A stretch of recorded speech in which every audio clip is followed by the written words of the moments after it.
Being the most profitable among other football tournaments, FIFA World Cup 2022 has already generated $7.5 billion in revenue through 4 years of commercial deals tied to the 2022 World Cup in Qatar. These profits have extended to other businesses across the world, and Rwanda has not been left behind, especially among hotels, sportswear vendors, sports bars, restaurants, and more. Welcome to Doing Business in Rwanda. In this episode, we explore how the nation has tapped into this opportunity and meet the actors that are driving this economy domestically.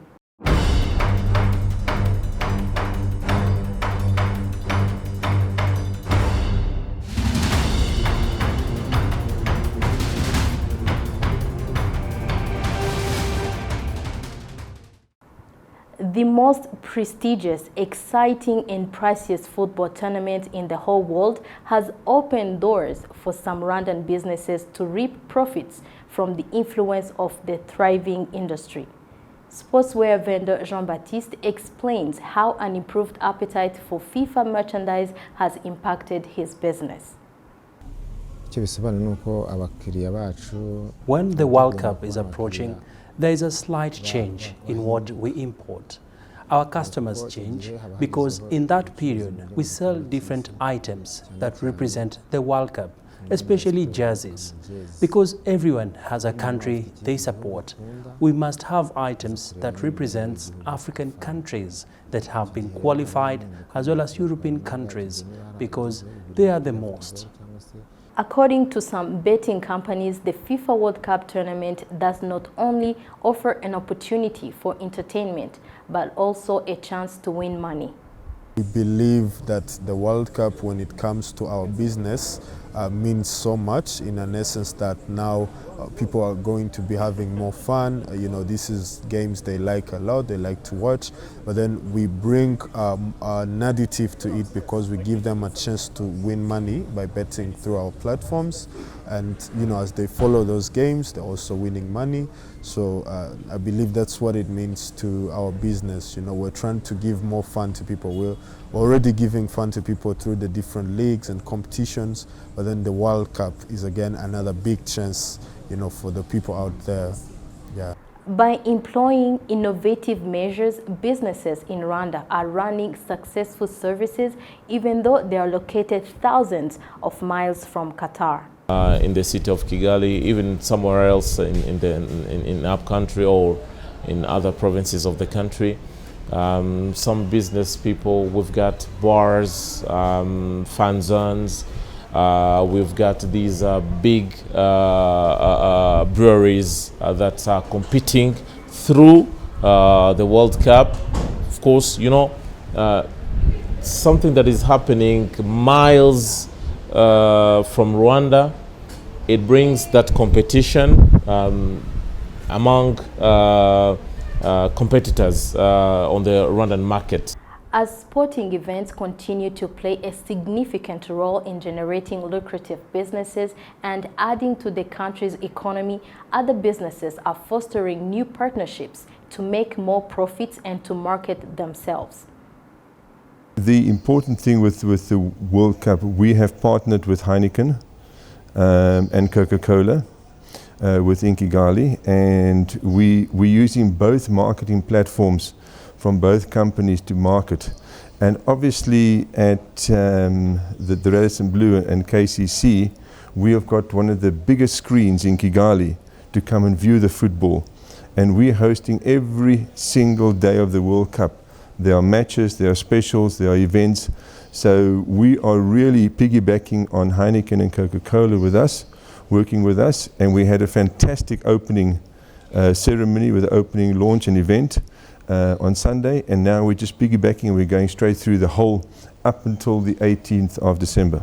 Our goal is if we would have, more, I wouldn't say we'll have any percentage, but what we're generally looking at is increasing on our active customers, because we know people love the World Cup, they love these games, they have the teams that they're supporting, and then we want them, as they support these teams, as they give them that fan, love and everything, also bet on these teams, because when they win, you're also winning. So we want to have people in the spirit of winning with the World Cup. So definitely we're looking at, we're targeting to increase number of active customers, and we believe it's something that is going to happen. There are football supporters who get to know us by just coming to our shop, looking for World Cup items. It is a great opportunity for us because people get to know our business. For instance, if someone supports France and can only find the team's jerseys in our store, it is a great marketing strategy for Hopeline Sports, even for foreigners who want to support their teams, wearing our clothing. Yes, there is something good happening, but there is a room to improve and to get more attractions and more benefit from the World Cup. I think that the business community has to improve on that and to be more proactive, to be more open-minded, and try to see what is happening around the world. How are others doing things? You can see we have examples, not really far. You don't need to go to UK or to France or elsewhere to get inspired. You can just see what is happening in East Africa. You can see countries like Kenya and Tanzania, even countries like Uganda, how people are making money out of not only the World Cup, but those major leagues in Europe, being the Premier League, La Liga, and other leagues. Beyond this trend of utilizing sporting events as means to elevate and diversify services, Rwanda has also successfully positioned itself as a host for such events, rapidly increasing business for the hospitality sector. We started that during COVID, because if you remember the first bell that we hosted here, it was a bubble. So we were, for 30 days, we only had all the teams hosted here. Nobody could come in and out, and that was the start of the sporting events. From there, we have just grown, along with the RDB's marketing plan, which one of the points is sports events, which we have incorporated into our sales and marketing plan. So we're also driving the sports events coming through, and hence now BAL obviously has come 2 years in a row, and they're coming next year again. And all the other sporting events like the Ironman, we had the Rwanda Epic, the mountain bike race that stayed with us as well. So all of those, we're piggybacking on that and moving forward, and it's been a very, very good, phenomenal 2022. Just like Radisson Blu Hotel and Kigali Convention Center, others have benefited from sports tourism in the country. The hosting country make huge profits when it comes to tournaments. I remember when we hosted Chan, we ran out of stock because we have sold enormous items. All the items of the national team Amavubi were all sold out, and we had to import more. So during the tournament like World Cup, the hosting country is the one that makes more profits. But then again, we also make profits because at that time we saw a tremendous change in sports wear business. So whenever there are tournaments happening, we see change. We see a big change in sales.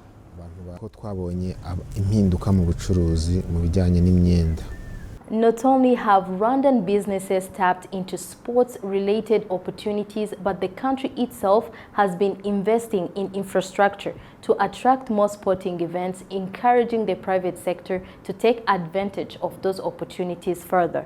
Today, the Rwandan government is renovating the national stadium, Amahoro, that will cost over 160 billion Rwandan francs. Earlier in 2019, the BK Arena, a facility that costed $104 million to build and the largest arena in the East African region, was inaugurated by the President of the Republic of Rwanda, Paul Kagame. The government expects that these sports facilities will keep on bringing in more crowds in a bid to transform recreation into a more business that can significantly contribute to the country's economy. Thanks for watching.